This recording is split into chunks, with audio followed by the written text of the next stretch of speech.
All right, everybody, here we are. We are live, live, live. Happy August to you and yours. The man, the myth, the legend. Dan Pizzi is here of NextHome Brandywine, as well as Mr. Screwdriver himself, Hub Rogel. And hey, I'm here as well, Bay Ragney. We're here to talk with this month's real estate situation. Is it good? Is it bad? Is it ugly? We want to know what is going on because there's tons to talk about. Dan, lead the way, my friend. Hub, I'm happy to see those screwdrivers. We're going to have that conversation. Hub's going to lighten things up in a tepid market here, so we need a little bit of levity in this month's podcast. The problem is, Dan, I'm trying to be serious. It's not working. You know what I'm saying? We're going to get to that. Let me get this off my thing first. There's a good friend of ours. Bay and I are connected in some ways through professional wrestling. There's a good friend of ours that had major back surgery during his day job, Chuck Payne. He is a wonderful person, flat out great guy, and he is at this time paralyzed from back surgery. And the hope is that he gets better over time, but he really needs our help. I know there's a lot of people out there that need help, and I don't generally ask, very rarely, but I love Chuck. He was so good to me, my son, and everybody around the independent wrestling circuit. There's a GoFundMe for him. If you go on the Next Home Brandywine page, if you go on my page, if you go on Bay's page, if you go on Mike Keener's page, there's a GoFundMe for Chuck, even $5. He has a trailer. It's got to be retrofitted so he can come home.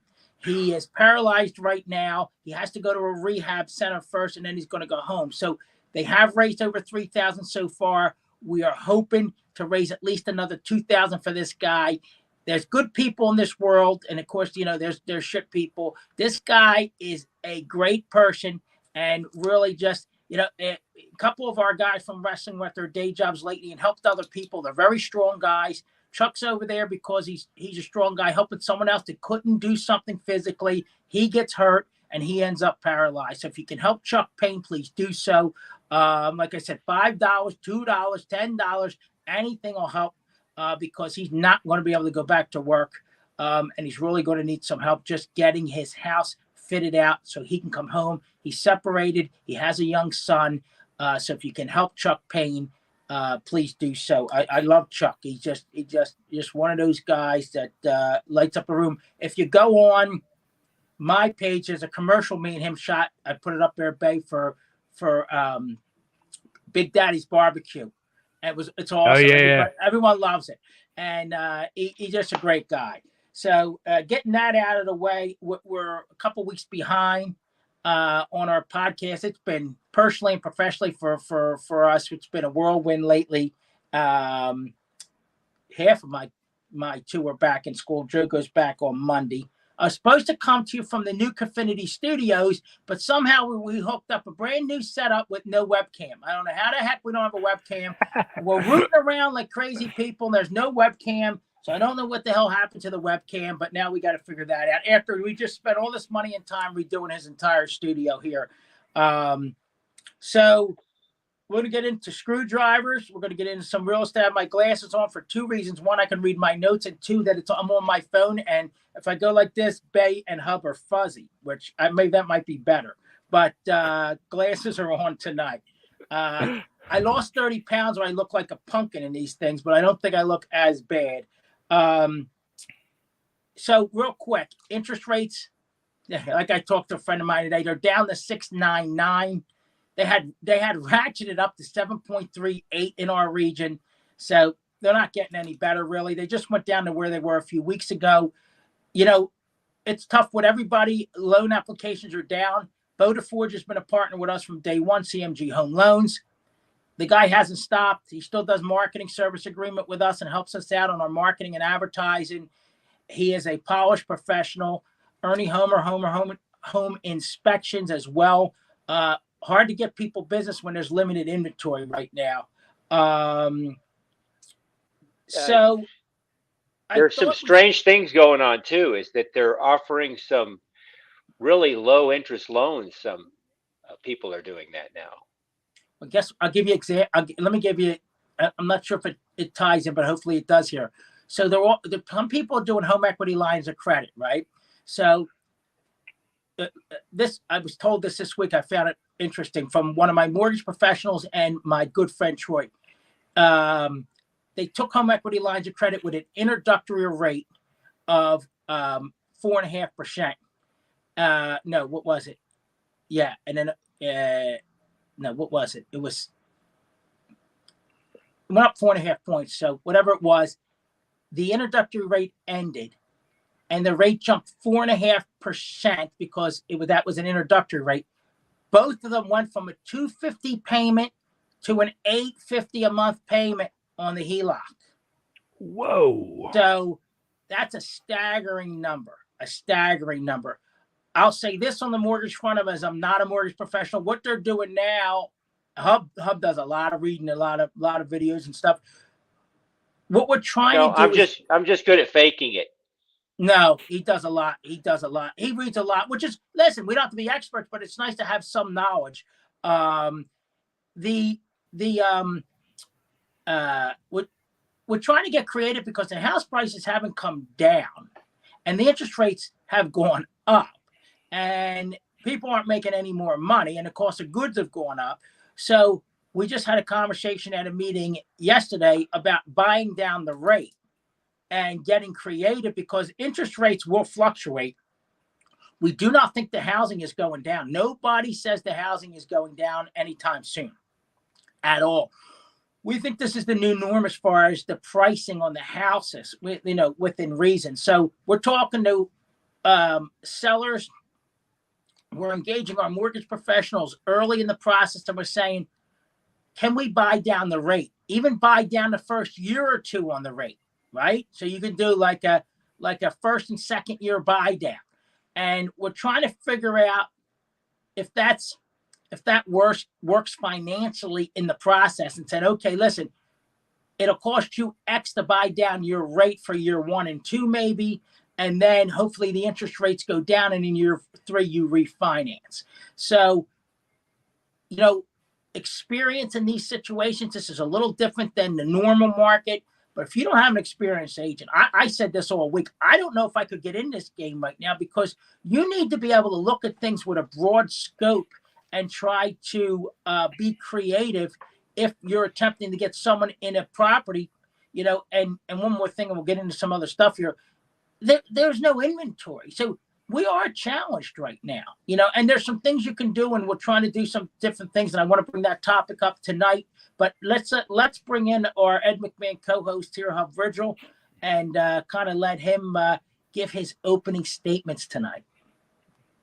Well, one of the funniest things that I heard Bay write on Facebook was he was working at this job with the small business, and after a couple weeks he wrote, "I'm the normalest person around here. I'm the only one normal here." I mean, some of these people seem to be a little neurotic and need a psychological help. I mean, I know we do too, but at the same time, some of this is going way out there, not really dealing with the world the way it really works. Is this, what do you think causes this? Is this because of the economic condition, or do you think people are just getting afraid because of stress, or do you think people just, I used to say, this was my line all the time. Are they stupid, or are they indifferent? Like, are they just dumb and they just don't have the aptitude, or they just don't want to engage and kind of get the maximum out of what they're doing? I think people get stuck in like a way of doing things, and they just don't want to try anything else. It's called the comfort zone, and that's what people do. We just had a meeting, like Hub always hit stuff spot on. So we just had a meeting, and we'll get into our topic here. So Hub, as usual, we didn't talk in advance, even though we're going to try to do that more. Hub triggers the topic. So this is the topic. So a friend of mine came up. He has his license at my office in PA, and he has an office in Florida, which is getting hammered by a hurricane yesterday and today in Lakewood Ranch, which is near Sarasota. And he is a technology guy. So I do old school real estate, Dave Stinson style, old Century 21 style, which is a humanistic side, people buy people, Jim Weichert, before they buy products and services. I sit in the diner, I grow my relationships, I do good business, I get referrals, but I don't do a lot of technology-based marketing, advertising, procurement of new business. It's just not the way I was taught. And honestly, I've been successful. We talk, you have to change, right, Hub? You say, hey, you're stuck in your ways. So we had my friend up, and he did a whole presentation on, almost like automated intelligence and how to use technology to procure new business and actually even manage your funnel, like your prospect, your 30-day out, your 60-day out, your 90-day out, what's going to close this month, and kind of cultivate your leads by using technology instead of doing it the old school way. So my question this month is, I know we're moving towards the tech, but kind of old school versus new school. And, what Lauren said is, hey, Dan knows the details, the nuts and bolts, the laws, the paperwork. And if we can mix that with the new technology, can we kind of enhance our offering and be more productive as an office? And to Hub's point, some of the agents I'm not sure if they were overwhelmed, weren't as receptive because we're stuck in the way that we did business in the past. And I don't think we can do that moving forward. I think we need to make changes, including myself, even though I have a pretty stable business unit. Hub, your thoughts on some of that kind of, like your statement was kind of people are kind of stuck in their ways. Well, that goes for everything. It's called the comfort zone, and the most advanced thing that you can do is to learn how to thrive on being outside of the comfort zone. That's actually, if you could be a lucky person, you would be someone who thrives on being outside the comfort zone, because you would be, you're going to be uncomfortable, but at the same time, you're doing new things. So it takes actually some pressure to get out of what you're used to and to get into the new thing, but it's highly, highly rewarding. Do you think people can get there mentally? It seems to be very difficult to meet people off their spot. And Bay can chime in on this. One thing too. What do you think, Bay? That's an interesting question. I think going back to what he was saying, even initially, like, are people stupid or dumb? Or I think it's a combination of everything. I think it is a combination of they just don't have the knowledge, the smarts of it. I think part of it is also laziness. That sort of is the comfort zone too, because it takes work to get out of the comfort zone. Yeah, absolutely.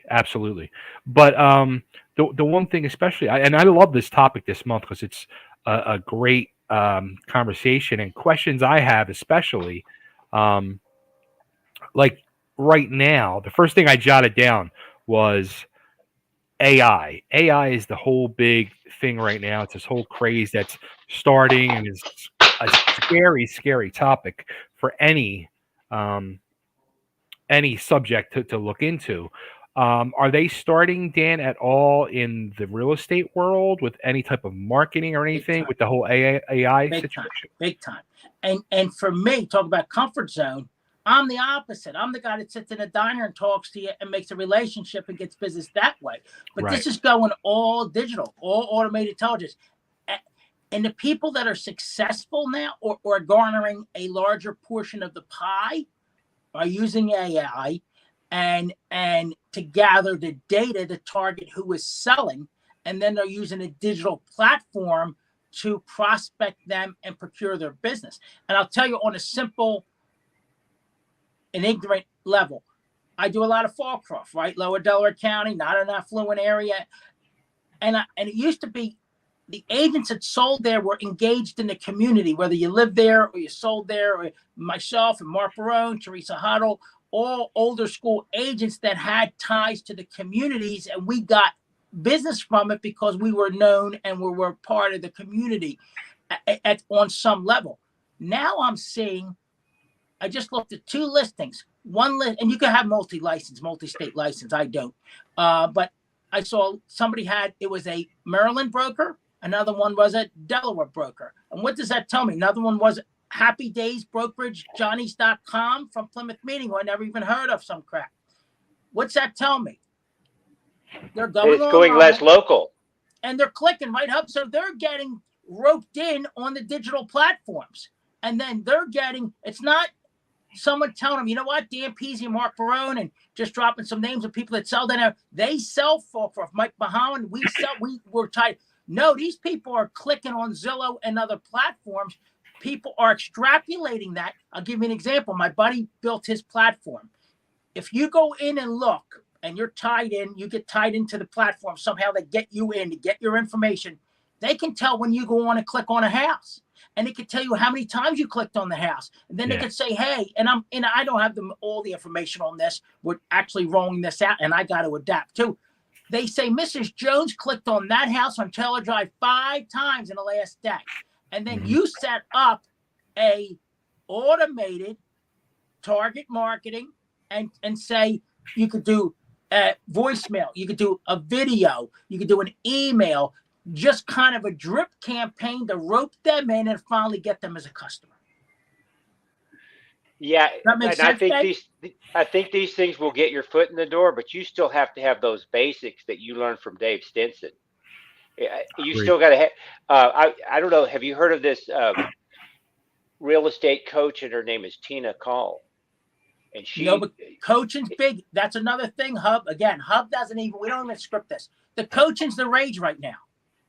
Yeah, but I'm not talking about like presenting yourself as a real estate teaching guru. That I'm talking about, she's somebody who has made millions, and she's like hotter than a pistol. It's just she really knows her stuff. I think I sent you any of her videos? And I got to go back and look. Because she's real big on about in order for people to want to use you as a broker, as a buying agent for them, you have to have rapport, and you have to show them things that they couldn't figure out on their own. And you have to give them ideas that things that they could do that they wouldn't even think of doing. Especially now. And you have to meet with them, and you have to really, really show them, hey, you have so many other opportunities to buy other properties or buy them more than one property, things that you have to be like super, super giving and friendly and that kind of thing to be a buying agent. True. And again, especially today, because you have to because there's multiple offers on properties, how do you differentiate yourself from the competition when you're trying to win a bid on a property? I mean, and there's a couple things tied to that. One, I wanted to bring this up too on that subject matter. On my big thing is effort. I'm not seeing maximum effort from people in the real estate industry right now because they're frustrated and they're saying, I'm just going to sit this out. I'm not even going to try. But you've got to work on doing both. You have to do it. This like there's things that are like symbiotic, which means when you work on one thing, it helps you with the other thing. Like we were talking about earlier, you started with the symbiotic thing about how if you can sell inexpensive houses, that will help you with selling the more expensive houses.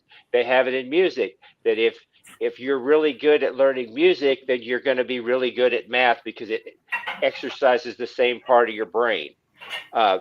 If you like your money, same thing. If you don't have very much money and you manage it okay, then you're going to do okay when you do get good fortune and you get a lot of money. But if you don't manage it well when you first don't have very much, you're going to do terrible when you get a lot of money.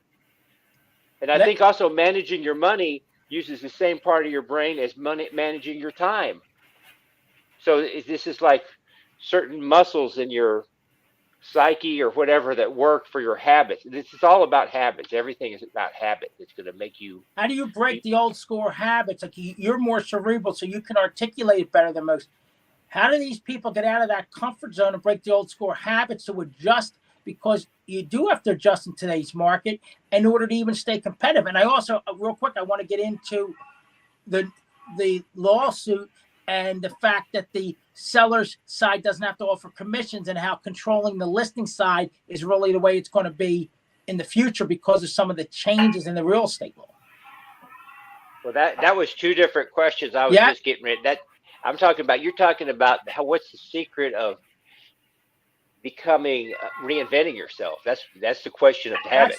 That's the start. I think to a certain level, that's what we had a 7-hour meeting in 2 different halves.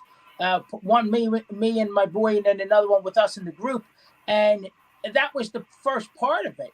Because you have to adjust in these current market conditions, and how to adjust, how to reinvent yourself, and not all at once, but a gradual transition to stay competitive.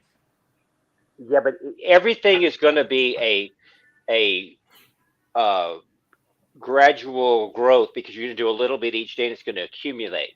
But at the same time, in order to start a new project, you have got to basically almost create a different person that you're going to be. That's how you're going to become the new person. You're still part of the same. You're still the same person, but you sort of have to develop another person that you become, and you're working toward becoming that person. That's it. I'm trying to put it in common sense terms. I mean, there's a whole lot more to this, but what do you think about that, Bay? What do you think about it, Dan? So actually, like what Hub was saying, it's funny, and I was going to relate it to wrestling, because that's where my mind is a lot of times. What if you change your character in wrestling? Well, even I'm going to relate it like this. Many promotions, Dan, and you would know this. They tried doing the same thing over and over, and were spinning their wheels and going nowhere, and just the fans were bored of wrestling, the business, the product, across the board. But somebody came in almost 30 years ago and changed the way everything was done in the business, and that was ECW. They took it to another level. They took it to an extreme level and changed every aspect of the business, the product, the way everything is done, to where it's now 30 years later, and it's now like still the way things are done, and people are still talking about the original.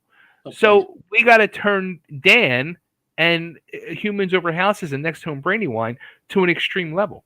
So let's go back. So I am a Jim Crockett Promotions WCW guy. Well, it's the same damn guys, same 20 guys for what, a 3, 4, 5 year run, and they people stayed engaged because the quality of the wrestlers was so good, and the character was so good, and the physical wrestling and the how they spoke on the mic was so good. They sold that same shtick. How many times did Dusty Rhodes wrestle Ric Flair, Arn Anderson? That same shtick, the Road Warriors, and we were still engaged in year 3 and 4. But now things have shifted, like ECW, where that wouldn't play in today's market. Correct. And this is what we're speaking to, where you're going to have to adapt, or you're going to, because again, right, who's coming in? We're getting older. Millennials are coming in. They do business a different way. I told this before. My wife's cousin, when she bought several years ago, she's recovering from cancer. Thank God. Hopefully she's doing well. But Megan, she used to talk to me through Facebook Messenger. That was her means of communication to me. That's not me. I didn't do, but hey, we were fine. That's why we spoke. She would send me a message through Facebook all the time about the transaction and stuff. And kind of that's the way, or text message, but a lot of times through Facebook Messenger. And that was an adjustment for me.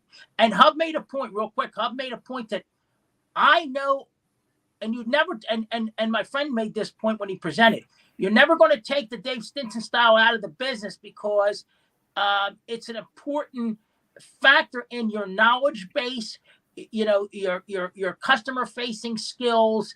And what upsets me is, because I'm older and I learned under Dave and old head, I feel like they're trying to take, and it's ignorant, it's just me, trying to take the humanistic side of it out of the business. And we're going to do all this business. Well, I'm going to have to go on a dashboard and shoot out messages and emails and videos to people to procure business, because that's the way they want to communicate.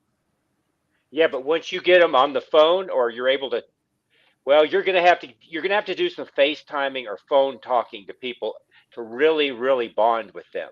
It's What- just, but that the FaceTime is great because it's going to be able to have more people that you can actually meet with one-on-one. The only thing is maybe you'll send them some things in the mail because, like Tina Call talked about this. She talked about how she would meet with people this is a couple years ago, the videos I'm watching, and she meets with people in Starbucks. She says, I don't want to meet with people in the office. I want it to be like we're buddies, we're hanging out, and she Right. wants to buy them a sandwich or wants to buy them coffee, whatever, so that then you develop a reciprocal giving. She's given, and then she's given to them, and they might not give back, but that's okay because some people will, and it's really important to have that reciprocation going on. What do you think of these short videos, real quick, Bay? What do you think of these? Like during the campaign process online, once we get them to a certain stage, we pre-can some videos that we send to them and say, hey, Mary, I saw you're looking at 123 Main Street. You know, that here's a couple similar houses. Why don't we set up a call to discuss, because I see you're engaged in that and you might want to move forward, or, you know, something to that effect. You're talking about FaceTime. I think that's a little bit of a help to kind of get a face, my face, agents' faces in front of these people during that digital recruiting process, as far as getting those are short videos, though. That's not like just talking to somebody on the phone, right, like your right. buddy. And guess what? That's what they're meant to be. Everything is this new age, short clips. This is the way it's going. I mean, and this is how people are taking my business and everybody's business in Southern Delaware County, and they're going to other agencies because they're getting them engaged online in a digital environment where most people are on their phones, on their computers, and everything else. What do you think, but you're going to send that stuff, but once you find out that they're interested, you want to become like a really, like a friendly person, right. a friendly right. friend. You want to be, and you want to really, really care about them. And Let me say this. Want to. Let me say this. I'm talking to my mom today, and she says, I said, I got to go. Will's on the line, one of my clients. And I called her back. She said, you act like they're your best friend. You've known all these people for 40 years, the way you talk about them. Like she said, you talk about your clients like they've known you for years and you're very, very close personal friends. That's the way you treat. It's everybody. I take it serious because there's plenty of agents and they can put the business elsewhere. But, you know, she brought that up today, and you just brought it up to where you build a rapport with people and a trust. Like my African families that I deal with, they trust me and Bo to the nines because they know we have their back and we're straight with them, and we talk. We talk to them. They have a heavy accent, and some people might disrespect people and stuff. There's that camaraderie and that kind of friendship. But it's bonding is what it is. It's bonding. Yeah. But you got to have that. And matter of fact, there was a guy that was working in a store that I was teaching at, and the guy told me to try and mentor him into it, how to do that, how to like go up and talk to people and cold call people. This is 30 years ago. So, and I told him, I said, you almost got to like make yourself into sort of a lonely person that you enjoy. You just can't wait to talk to them. And I'm not sure you're really making it that way. It's what's in your soul. You really, really are. You really, really want to be connected to people. Did you have a thought on that, Bay? So his wheels will spin it has to be real. Hub touches on so much, and it's like what I'm thinking, and then Hub touches on it. And so he was saying about the engagement and the Starbucks, and this is episode 20 of this show that we've done. And Dan has said probably in almost at least one time in almost every episode, he's either going to Starbucks or somewhere to either meet clients, his agents, or possible new agents. So, and that's the way Dan is. Like he's saying, he wants that, and his mom was saying, he makes that connection. He makes that one-on-one, and it's like he knows these people for 40 years, and that's how he treats everybody. So, but in this day and age where we're talking about the modern technology, are other people, Dan, not doing that any longer and doing the Zoom calls and stuff like that? They are. They're getting away from it. I mean, my grandfather used to tell me, he was my mentor, he used to tell me, if you want business, go sit in the diner. Yeah. You know how much business I got from the diner? Like, it's stupid. It's old school stuff. I mean, he's passed now quite a while. He was born in 1918. But honestly, I go to the Coffee Cup in Downingtown, which is a third-generation family-run business. They're tremendous people. And I go down there. Rick and Jessica own it. They treat you like family when you walk into place. You meet people I've met in there, and 7Ts that are friends of mine as well out here that I met in these places and gotten, even when I was doing recycling, I feel comfortable with that environment. But we talked about this. It's shifting. People aren't. There's not as many people sitting on the stools in the diner anymore. More people, if they are sitting on the store, are on the phone. So everything's going to this digital environment. But the hub's going to digital. It's going to digital, but the bonding is not going to change. There's no way the bonding. I hope so, Hub, because I don't want to do it. I get frustrated because I don't want to do it if it changes. I don't want to do business like that. I enjoyed sitting at a table discussing. The house is one of the most important things people are going to buy. And I really enjoyed sitting at the table and saying, hey, what are you looking for? What's your wife like or your significant other like? What do you like? What do you want in the house? And then kind of getting them as close to that end goal as possible. And I was a project manager, so I always liked transactional stuff where A to Z, and then you kind of have that closure that you did your job and you were able to close out that chapter or finish up that house or close out that technology order. I like that type of business. And with the new tech, I don't want to look at some damn dashboard and be clicking. But I think we have to Hub's point, that's going to be a piece of what we do moving forward. No, that's how you get your connection now. Yes. The coffee shop is online. That's your connection. You're not going to get it in the real coffee shop anymore. You're probably not going to meet people in the coffee shop anymore to discuss deals as much, not even close to as much as you were. It's probably going to be 5% of the time that you would have before. But you're going to meet them online. You're going to do conversations like this online, and you're going to meet the people online like this. But the same kind of connection is going to be happening. It has to be. There's no other way. Otherwise, nobody's going to want to bond with you and have them give them your part of your money.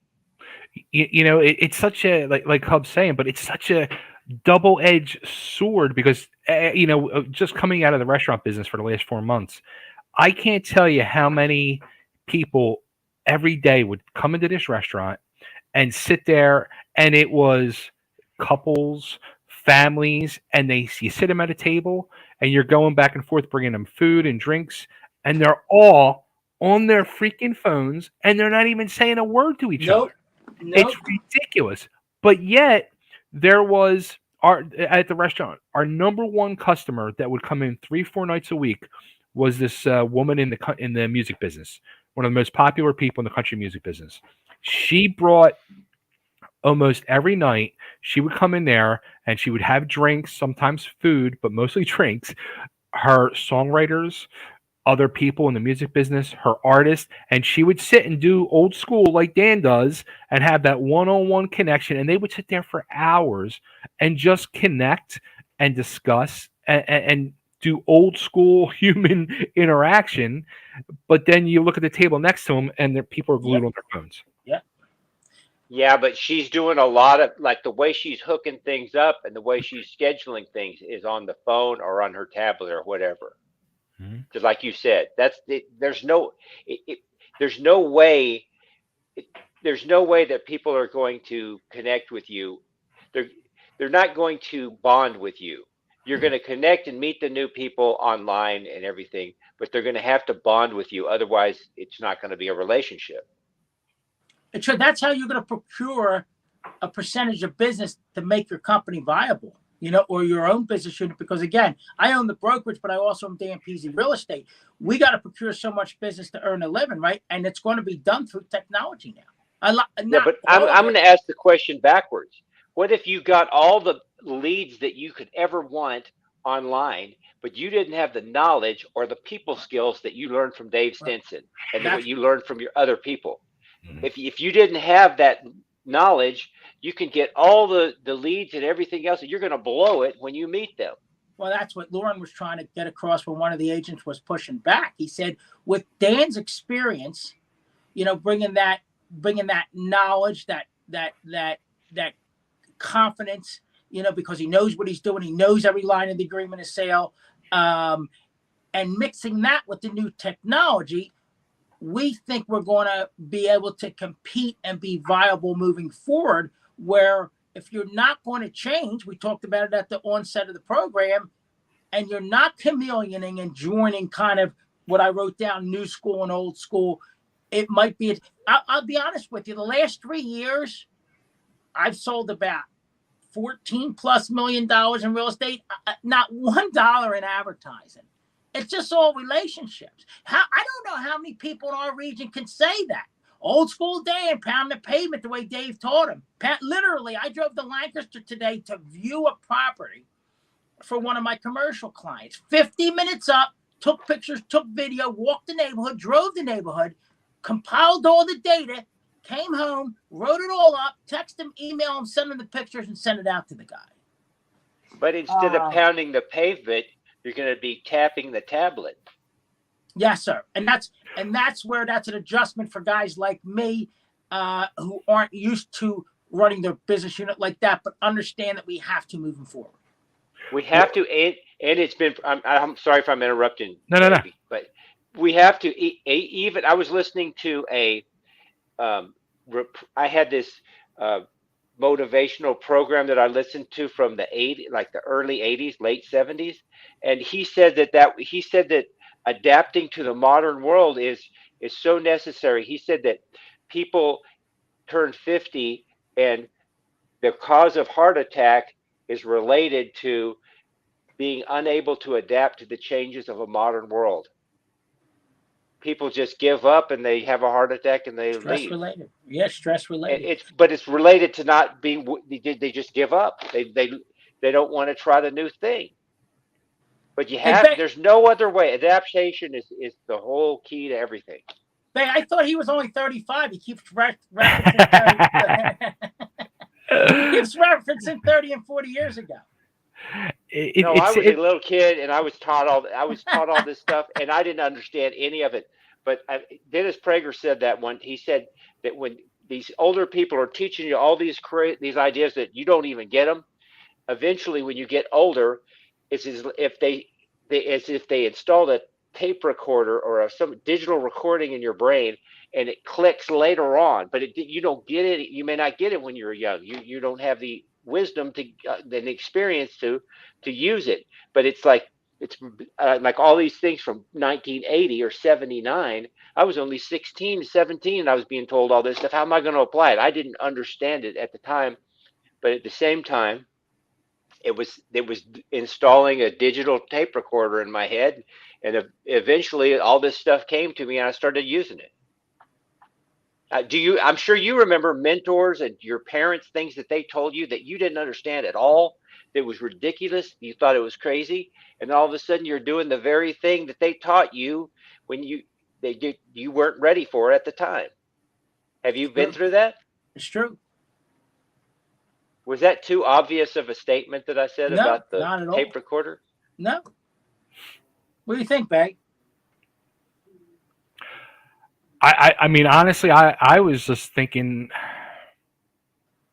I always go back to the car business because that's what I was, you said, and it's similar, but different because, like you said, Dan, real estate and homes it's the biggest purchase you're ever going to make. Let me tell you what, it's very close to the car business with the situation that we're in with the lack of inventory, higher ticket priced items and stuff like that. What would be like, before this whole internet explosion that we've had the last, 20 years or more, what would you have done different to, would you just went out to, like you said, you went to Lancaster and you went out, you surveyed the area, you're taking pictures and blah, blah, blah, blah. Was that the true old school way? What would you have done? Like, what would somebody from another agency that's completely digital and not old school, what would they have done different? They won't go out there. They wouldn't. My client's disabled. My client has no legs. He is challenged getting around, even though he's tough as nails. This guy got in a car accident. Okay. And that came into my head. Like, I don't want to run Will around because he's physically challenged. Even he wouldn't tell you he's not. If you see him, if you wouldn't even know. But my head was, let me take some of the pressure. Plus, he's busy working during the day, and if the place is I was going to say shit, but if the place is not worth him looking at, I don't want to get them frustrated and bring them out, because this is a commercial unit, and it's not emotional based. It's just, does it fit the budget? Does it fit the need space wise? There's no emotion when you're talking about commercial. There really isn't. I mean, it's not like your home. It's commercials. Is it the location I need? Is it the space I need? And how much is it? Does it fit into my budget? So trying to, like, I just go overboard for my clients. I said, I'll go look at it for you. And let me see if I think, because I know what he wants through our conversations, plenty of them. Let me see if it might be a fit for you. And then I can bring you and your wife out to take a look. Most agents would say, it's 50 minutes. I'm not going out. Let me call the list agent, because the list agent owns the suite next door. You know how easy it would have been for me to tell him to go out and let the list agent walk across the hall and show him the unit? I'm not going to do it, because he hired me to help him find the commercial property. So I feel an obligation to give him, and Hub said it, my experience. Let me see what I see visually. Let me see what as my wheels are spinning, what information I can bring to him, price-wise, competitiveness, where's it at? What's it? You know, I even looked at other businesses that might have synergies with his business. Who the hell else is doing it? I don't think many. You think the new age digital people are going to go out there and look at every door and see if there was a synergy? And I said, Will, this is there. Across your street is what the hell's the name of it? Oh God, the big local healthcare in Philadelphia. They have a place, Penn Medicine. They have a place across the street. There's a home healthcare agency nearby, similar to what you're doing. So if you are in that space, maybe you can leverage your professionals that are in that space, in the spaces around you, to garner business for your own business unit. So the way I do it, I don't know if there's some of us left, I guess, that would go that extra mile. I spent almost 2 hours in the car today. Doesn't bother me. That's what my man hired me to do it. I'm going to go up there and I'm going to make sure that I get it right for him. Even, for example, we did the Barnstormers this year, and I talked to all the agents before we did the Barnstormers and see if everybody was bought in on the Barnstormers events. With all due respect to everybody, the feet on the ground up there in Lancaster at the Barnstormers events, both professionally and personally, 90% of it was me. Now, I just was up there on Sunday with my son, who's a computer guy and not a salesman. He helped me. We handed out over 400 pieces of information. We got 3 leads out of it. I just met a guy that's running a faith-based affordable housing seminar. Asked me to sponsor it. It's part of this big redevelopment in downtown Lancaster that I'm trying to get relationships with in the community. And I had a lady that wasn't happy with her agent that we had. And what she said, you're talking to me like I've known you forever in 10 minutes. And then she said to me, it was funny. She said, now I can't stand my agent even more, which I kind of felt bad because I don't want to step on anybody's toes. But she said, I don't have any kind of agreement with her and I want to use you. I'm going to call you up and we're going to do business together because I like what you told me in the short conversation that we had. I think that's great. I think that's fantastic. And you want to follow your intuition on what's the wisest and most efficient way to get leads, like the barnstorming thing. And that's great because that's actually a really fun entertainment for you and that kind of thing. But I still think you want to, and you already said that you want to do it, but I have to reiterate it, that you want to really get this internet marketing connection thing too, because there's no other way really, I don't think. There isn't. You can't drive as many leads as you need in today's market by doing the old school feet on the street because there's only so much time in the day. And it's easier to spread a wider net by using the digital environment. Yeah, but it's hard to get you out of what you used to 100%. do. That's called the comfort zone. And right. But you have, it's going to, and once you get used to it, see, and we were talking about that. I was thinking, this is what the mentor I had at the time told me constantly over and over and over again, is that successful people do things that failures do not like to do. Right. And that's what you were just talking about.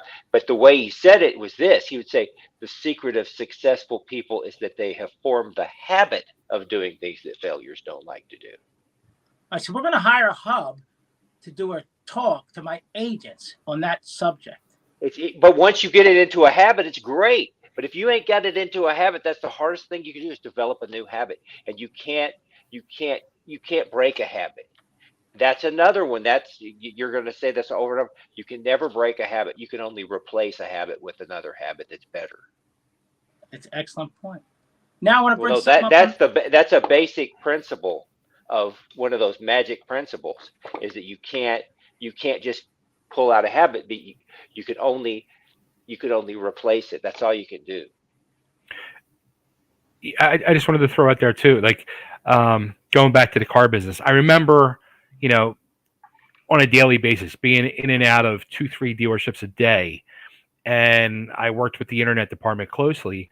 And some of these dealerships would have 3, 4, 5 people just in an internet department, and I would sit there and watch them, and they would sit there all day long. They would do like Dan does not do, and that is the dealerships would buy these leads, and they would get this abundance of leads that is just garbage. And I would watch them all day long. They would sit there on the computer typing away. I could still see them and hear them, but watch, you know what I mean? I still have the sound in my head of them banging on the keyboards, and they would just send an email and send a car. They wouldn't even walk the 50 feet onto the lot to physically touch the car and look at it and go over to see if there's anything that need to know. It was just boom, boom, and send off the listing. And on to the next one. What about the chatbots now? Now the chatbot, when you go on the website of the dealership, the chatbot box jumps up and says, how can I help you? Yeah. And let me tell you, I bought Julie's Volkswagen in Mechanicsburg, an hour and a half away, and I don't usually engage that way, but the chatbot popped up. It actually was a real person behind it. Mm-hmm. Me and her engaged. I actually got to I had already looked at the car locally. We got the number on the car. And then I told her, if you screw with me and I drive up there, I'm not going to be happy. But we did the deal online. Yeah. Oh, yeah. Here's what I want to know before I forget, Bay. Let's talk about Hub's ascot today. Hub's what? His ascot around his neck. Oh. It's a bandana. No one noticed it? What is it? Your bandana that's around your neck. Yeah, it's 100 degrees here, man. You wear this even in the winter here. It's a lot of sun. That's why we have cowboy people with cowboy hats here. You're working in the sun all day. I wear an Australian Crocodile Dundee hat most of the time, but I'm wearing boots. It's hot. You don't want the bugs to bite you on the ankle. I don't know if you have them there. I'm sure they have them in Nashville called chiggers, and chiggers will bite you on the ankles. We don't have them. Yeah, well, they grow. They're in the grass, and you can't see them. And so you're wearing boots and you're wearing a hat. You look like a British Parliament member tonight. Well, you don't know how to respond. Hey, let's talk about those screwdrivers. Let's see those screwdrivers here tonight. Well, these are just a few of my screwdrivers. I do have a wall of screwdrivers, and Bay has seen my wall of screwdrivers. Yeah, and that's not even half of them. My dad had a ton of them, and my dad worked on buses, so he had a lot of long ones, and he had a lot of stuff with extenders on it too, because he used to work on buses. So we have between my mom, myself, my brother-in-law, a large assortment of old school snap-on screwdrivers. Yeah, and those are worth some money too now. And they're so well built. And well, they work better, but the snap-on thing I don't think is what it used to be. The job used to be highly, highly lucrative. Those tool trucks and that thing. That's exactly it. You know, they would get a stipend at SEPTA, which is the Southeastern Pennsylvania Transportation Authority. In case anybody knows, that's our transportation system in PA. And my dad was a mechanic and then an electronic engineer maintainer for them at the end of his career when he went to electronics school. But they got a stipend, and then the snap-on truck. This is how technology and times have changed. Now you go online to buy your tools. But those snap-on trucks used to have, they would be an independent owned snap-on dealership, and the truck had all the tools on it. If they didn't have it, they would get it. And they came to all those businesses, all those mechanics, the car dealerships, SEPTA, all the places the guys worked on needed tools. You would buy your tools from them. How things have changed, because I've seen a couple of trucks, but there's no way they can do business like they used to do business, because things have changed. Yeah, but a lot of those a lot of those tools, I don't know, a lot of the mechanics really became in a lot of debt too at one time. A lot of Tons that of stuff, money for like those tools. Yeah. Matco tools and all that kind of stuff. And I mean, of course, and my buddy in California is a mechanic, and he said he had $150,000 worth of tools. I don't know if he needed all those, but it's like you're a guitar player and you've got 25 guitars. It's just a Well, my buddy Troy collection. always buys cars just for fun. He goes and Yeah, buys cars are like that too. I think it's a male substitute.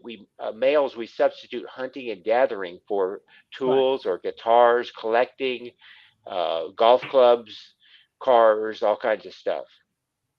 So what we want to do moving forward, we're going to try to keep this podcast going on a monthly basis. We want to know what topics people want us to cover. You know, send us an email, nhbdtown@gmail.com, or put it in the chat. You know, what do you want us to talk about? You know, we'll bring another. So we had Mike Keener on one time. It was a great interview. We're going to bring people back. I was going to bring Lauren on, but with everything going on in Florida, it was a little too much to bring him on this month. We get so much insight from Hub. We want to start bringing guests back in a little bit. Try to diversify this. What my initial thought was with this podcast was, instead of me sending you a postcard old school, right? 60-cent stamp on $1 for the postcard now, mailing it out, you throw it in the trash can. We wanted to bring you a digital format. And that ties into what we're trying to do moving forward with diversified guests. Hub was a friend of Bay's. He used to listen to the program. I said, this guy's a genius. He's got so much insight. Everyone loves him. My sister said one time, like, where'd you find this guy? I said, this guy's gold. We're trying to bring you a diversified offering, different people, different backgrounds, and try to give you something a little bit. Everyone's doing a podcast. Even though my owner of NextHome's doing a podcast now. But, you know, we've had some good traction with the podcast as far as the views go. And we want to know what you like, what you don't like, what you want to hear. I know you probably want to hear more of Hub and the Hubisms and some of the stuff he brings to the table. I certainly do. So how do you want us to diversify the program moving forward? We try to keep it to an hour. You can listen to the replay every month. Things are changing. We're going to change the podcast to try to make it better. Any thoughts from you guys? Dan, real quick, I wanted to ask, do you have an email list? Yeah, we do. We do. Do you want to try to send out? You know, we can do. Why don't we do that? I mean, you're coming up, Bay has to come up for a few. What about a Facebook page for it? What's that, Hub? A Facebook page. Oh, that's another good. See that? I asked one question. I got two great answers. Send out an email list and do a separate Facebook page. I think the Facebook page would be easy for people. I mean, you know, people around our age is going to really be on Facebook. It's true. And we got to put it on. It was just a generic Facebook page where we're on there, and we, you know, if they ask first a question of Bay, yes. Bay could answer it, and it would be really, the people that way we might have fans from that, because they would watch this and then they would want to ask us. Because you mentioned like your sister, your brother, I and your wife sometimes, and your mom, and they watch the show, but I've never met them. I've never talked to them on Facebook or anything. God forbid if we have Mom on. We should.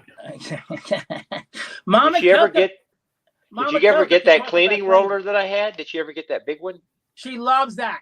Listen, if you go to my mom's house right now, 76, I think she's going to be 77, you could dump your food on the kitchen floor and eat it. Literally. Wipe it with vinegar. Literally, you would not get sick. You can go right on her kitchen floor and dump your food and eat it right off the floor. I was over there.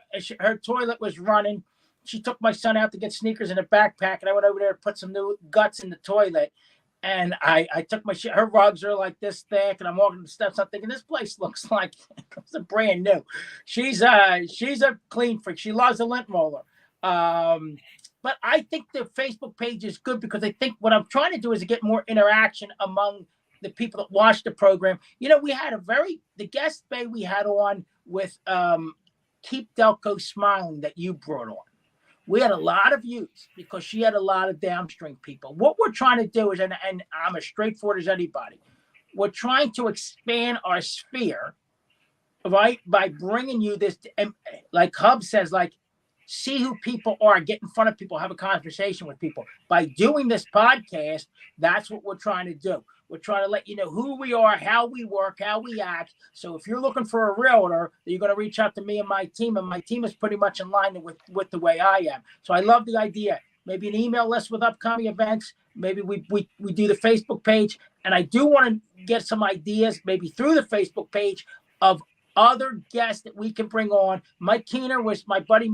Mike Baker always talked about, I loved when you had Mike Keener on. He was talking about old school wrestling, so maybe and I know not everybody likes wrestling, but kind of diversify our guests. Just like the three of us, totally three different. But see, I think the Facebook page would be real easy for us because we could just talk to people. If people want to send us a question, then they could send a question to Bay, or they could send a question to you or to me, and we could answer it. It would be really easy for us to do that, and that would be a way of developing a relationship with them.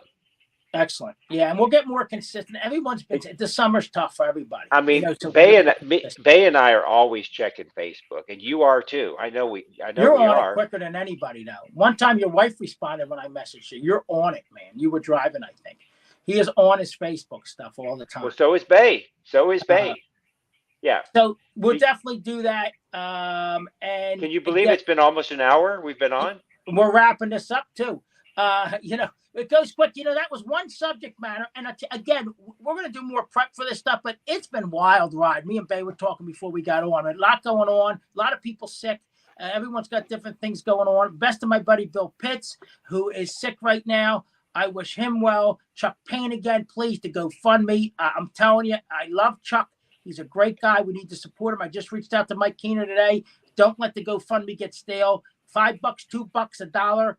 I know everybody's tight, but when people are down, our wrestling community is close. I saw Frank Namoli. We people rip on Frankie, right on there donating for the guy, right? One of the first ones on there to support Chuck. If I don't show just one or two of these screwdrivers, people are going to say, well, yes, go ahead. Let's go. I mean, it's just really strange that sometimes some companies, they take a brand name and then they think that it's going to be successful because they used a brand from something. And this is really odd because this hammer right here, you can see the logo on there. It's a little bit scratched, but it's PM for Popular Mechanics. And back in the mid 90s, early 90s, Walmart decided that they were going to license the name Popular Mechanics, which was the magazine Popular Mechanics, and use that as their tool brand. So we've got these are all the Popular Mechanics screwdrivers. This actually is one of my best screwdrivers. So this one right here is this Husky, which is the Home Depot brand. Yeah, this is actually my best screwdriver. If there's something that I have, like a Phillips head, that I have a hard time getting out, I can usually get it out with this one, almost always. This is a really good, and the same thing with this Popular Mechanics one, which I don't know why, because they're not all like that. So, but it's like a brand name. People are just crazy over brand names, and it's not about if it has another name on it that makes no sense, if it works just as good, why should it matter? But people are just, I don't know if it's brainwashing or if it's they just really are really stuck to brand names. They are. And that's why advertising works. I know that from the music business too. It's like the brand name is the calling card. But this actually I don't think worked for Walmart really. The Popular Mechanics. Remember that? I used to get that. We used to get that magazine. No, I'm talking about Popular Mechanics tool line. Yes, from but remember the magazine? Yeah, and they jumped on the name from the magazine. Well, all they did was license the name and put it on the tools. I don't think it always works, but it should. And these work. These are good tools. I like them. I have this wrench set. This is really cool. This is a mechanics wrench set. Popular Mechanics. See? These are going to be hub segments every month. We're going to have a hub segment. Okay. And so in the screwdrivers, the screwdrivers came in different colors. They were made by Vermont American, which is the screwdrivers were made by Vermont American. So this one looks exactly like the Popular Mechanics. See, Popular Mechanics, but this is Vermont American, VA, which is a classic screwdriver company. This guy's liquid gold, Bay. He's liquid gold. Yeah, and see, this one's red. The other one I was showing you, this one, and so like it's exactly the same thing, but it's just these two are exactly. I'll put in the camera, exactly the same thing. It's just they put a different name on it, and this one's black. So, but it still has the Popular Mechanics logo on it. Yeah. So, I mean, there's thousands of things you could talk about with these tools. That's our Hub segment of the month. We're going to go into every month. Hub's going to bring us a unique segment, and we're going to bring it on a program earlier. We're going to kind of segment the program up. We're going to have our Hub segment every month. Yeah, but sometimes it's good to talk, like to show it at the beginning, like we did. And then that'll get them to stay throughout to wait for it because it's so riveting. It's a tease. It's like a tease. And then we'll bring it back 2 segments later, like when I listen to the radio and they say coming up next is this, and I got to wait 2 segments to hear it, and I get annoyed because I thought it was coming up in the next segment. But what if we had just left it out for tonight? No. What if I just showed them at the beginning and then I left it out there? Like, I don't know. What happened, man? I waited all that time. I wanted to hear about the screwdrivers. I'm not sure it was that big a deal, but I tried. Yes, I would have gotten 2 calls on it. All right, Bay, wrap us up, baby. Let's wrap it up. All right, everybody. We are not AI. We are live. We are also not Memorex. We're here. So thanks, everybody, for tuning in. Thanks for checking us out. But more importantly, go to nexthomebrandywine.com for all your real estate needs, questions, wants, desires, to find out how and when and where Dan will get you into your next home. See you next month, everybody. Good night.